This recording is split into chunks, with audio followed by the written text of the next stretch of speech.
Hello everyone.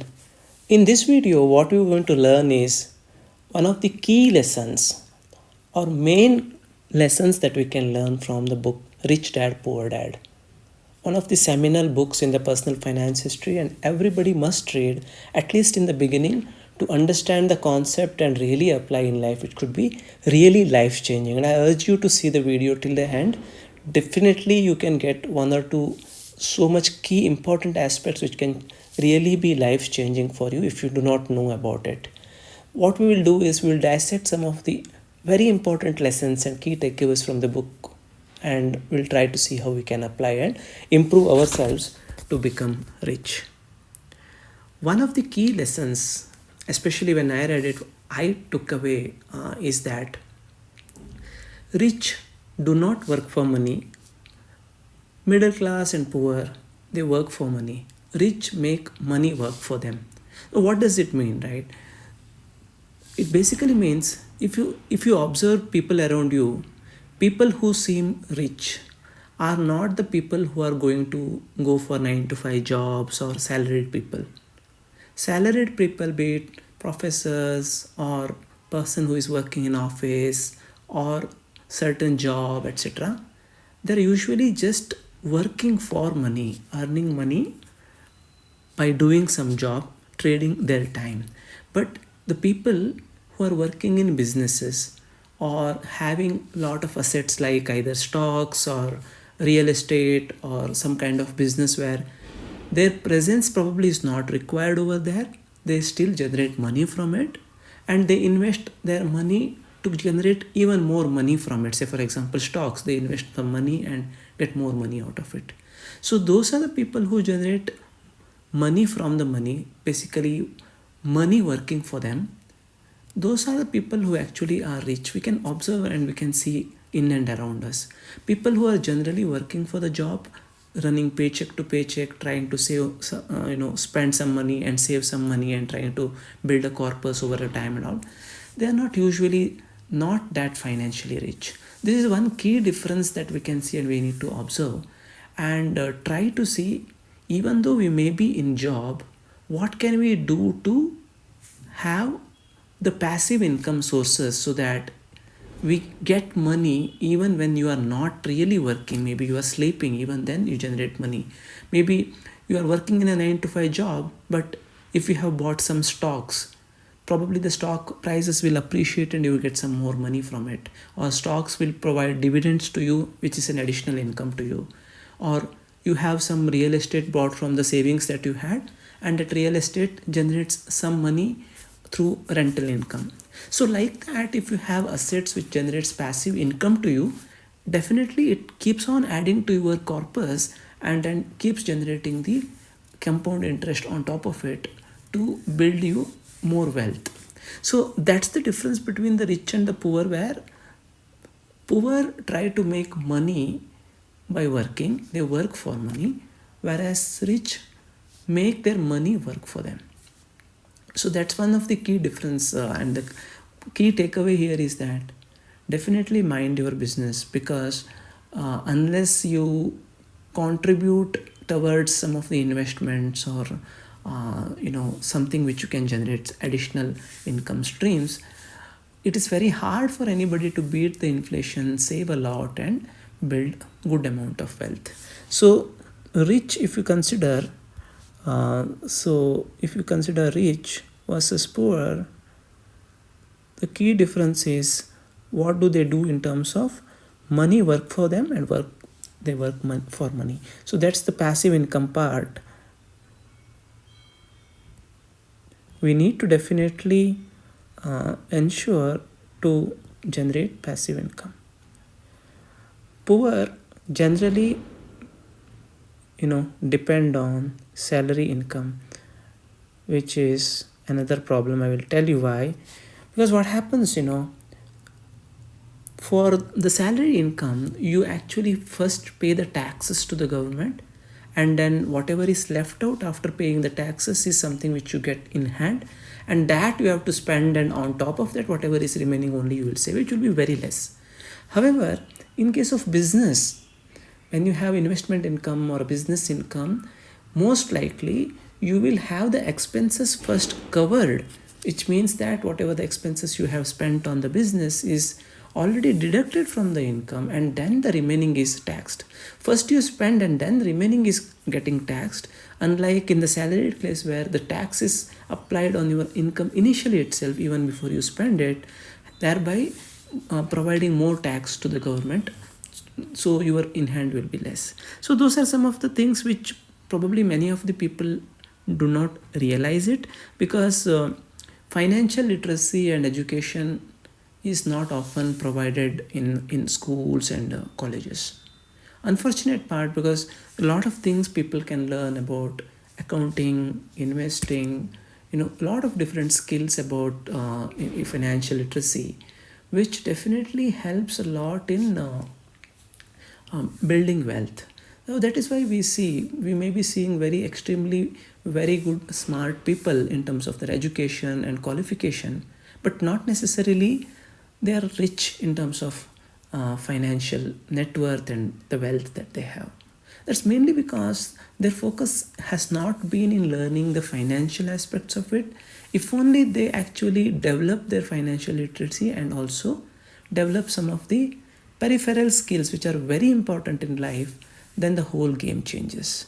So the second aspect, apart from the passive income, making money work for you, is having these skills learned continuously.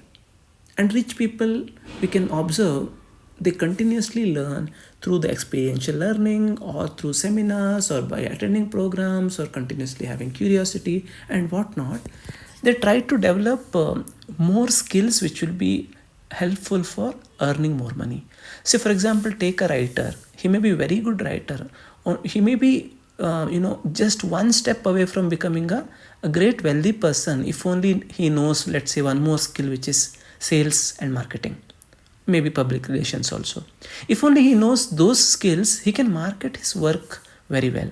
But just by becoming one skilled person, writer, it won't actually build you wealth. So sales and marketing are generally those skills which are going to add immense value for almost all professions, which is very important, because sales, marketing, take for example negotiation or communication skills or management skills. These are all very, very important skills which probably are useful in any field that you are in. So if only we have those additional skills learned, practiced and developed, it will take a notch above what we are currently doing, and the earning power simply increases. So the learning part, right, that is the key difference between rich and the poor, is what the book says. And I think that's one of the key aspects we need to think about and keep learning new skills and adding to our repertoire. Just by adding one more skill, we can probably increase our efficiency, we can increase our qualification, we can increase our ability to do certain kind of work, which can immensely increase our total earning potential. So that is second second learning from the book, which is very, very important, which can take away and apply in our life. The point to think about is, let's say for example, I am a software engineer. What can else I learn? Maybe I can learn latest technologies, maybe AI skills or cloud computing and whatnot, which is the latest in the market. Additionally, I can also learn and master some of the soft skills which are very useful, maybe leadership skill or maybe communication skill or sales and marketing skills, as I mentioned. So that definitely takes you one notch above the kind of work and kind of role that you are playing, and which can definitely improve your earning ability. So simply by learning more and more, you increase the chances of earning more and more. So learning skill and skill development becomes very, very important. And the third thing which the book talks about and is very important aspect is that it's about assets and liabilities. People think that they know about asset and liabilities, but the fact is that many people confuse assets and liabilities. Assets is something which makes money or makes money come into your pocket. Liabilities is something which makes your money go out of the pocket. So So the common example which is given in the book, which is also very common, probably many people would know, is many people think that buying home is an asset, buying expensive home is an asset, but then actually it takes away a lot of money out of your pocket, which goes into paying monthly EMI or mortgage, which devoids you from being able to invest that kind of money into some of the assets like stocks or different avenues which could have generated even more money for you. So this is the commonly misconception which many poor people have, buying a rich house, buying a very expensive car or some certain things like that, which is not really an asset, which is a liability in terms of money going away from you. But in terms of buying the house, my feeling is that of course everybody needs at least one house for peace of mind, and you cannot just trade for money purpose only. That is fine, but then we have to be extremely careful not to spend too much of money which otherwise would have been able to invest, thereby making it as a liability rather than the asset. So that's the key message here. So we need to ensure that to be able to have more assets with us than the liabilities, and have clear cut distinction between what is asset and what is liability, so that it really makes our life easy in terms of growing the wealth. So those were some of the very key lessons, and the final one before I conclude I would like to mention is about the mindset difference between the rich and the poor, which causes a lot of difference in the wealth building. The way, if you see rich people approach any obstacles, right, be it fear, cynicism, or so many negative emotions, right, let's say laziness or arrogance or bad habits, etc., all these are going to impact in one way or the other in your wealth building journey. So if we are hit with an obstacle, having a positive mind that I can learn something more by trying to solve this problem, and having curiosity about how we can solve, reaching out to people, learning something more, you develop yourself and you go ahead more, and thereby increasing your capability and earning more in that process. Similarly, things like laziness, who cares, what should I do, why should I do? So such kind of attitude, it may or may not directly be related to your job or things like that, but then it eventually makes you unable to develop yourself to a level where you can grow, because our capacity of our mind is immense, and it only by having the positive and the right mindset that we can grow ourselves, and thereby increasing the potential to earn more money. So having that mindset of I have to be financially free, and not that my job has to be secure.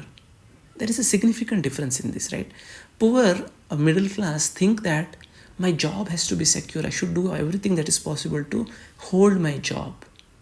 Whereas the rich mindset is that I should be financially free so that I don't even have to work for a job or work in a job. I don't have to worry about the job. And even if I do not have a job, so that I don't have to worry about it. How can I be financially free? How can I increase my net worth? How can I have multiple income sources to increase my net worth? How can I not rely on any of this, yet live a peaceful life without having worries? So that is the mindset of having the financially free mindset, which we have to drive towards. It's not easy for everybody, I understand, because when you are starting out new and having no money at all, unless you build some corpus and capital, it is very difficult for anybody to make the money work for them. But then, until unless we have that mindset to I have to be financially free, we have to save, and I have to build that capital initially, and then I will drive, nothing will happen. So we have to have that mindset, which makes the difference between the rich and lower middle class or the middle class people, is what I get from the book, because this mindset is of abundance mentality, right? It's not that scarcity mentality. I will not lose something if I spend. I mean, you may have to spend certain time also, where if it increases your potential, your skill, or your opportunity for growth, so be it, right? So abundance mindset is that, you do not have scarcity for opportunity to earn money or grow money. Scarcity mindset limits you in many ways. So that mindset shift, that I can grow and there is abundance opportunity and abundance out there, makes a whole lot of difference in the way we approach. So those were some of the key learnings. And even book talks about the importance of giving to the needy, because call it whatever, karma, or call it, whatever it is, right? So basically it will come back to you. Surprisingly, I was not expecting a practical book like Rich Dad Poor Dad make mention about the importance of giving, but still it mentions it, so I just wanted to mention that as well. So just think about these points. I will give you a simple table which is a comparison of how rich and poor difference have the differentiation in their mindset, behaviors, attitudes, and approach, so that you can clearly make out where you fall in and where you can change from one mindset to the other. So that way, it will probably help you taking some action. So the clear cut takeaway, if you take at least one or two takeaways, that work towards improving your skills to develop yourself. Think about how can you generate more income streams, or what can you do so that you do not have to depend on salary income and on the job. So that's extremely important. So the moment you come out of from that mindset of job, safe job, security, money every month and coming through a salary, going out of it and generate, be in a situation where your passive income grows more than the salary income, that will give you the freeness. And if you see it, then that feeling is definitely different. And this book gives that foundation that you should work towards it, because by working for somebody else in a company, etc., you are making some others rich, not yourself. Only by working for yourself, there is immense potential that there is a chance that you can grow even more richer. So that is the key takeaway. Develop yourself, learn well, improve your skills, learn sales, marketing, negotiation, communication, kind of generic skills. Learn about financial literacy and develop yourself, own assets, and have the right mindset to develop yourselves to be rich. So that those are the key takeaways. You can have a look at this table where you have the comparison, and I hope that this would have added a little more motivation to you towards your financial journey to make yourself rich someday in the future. All the best to you. Thank you.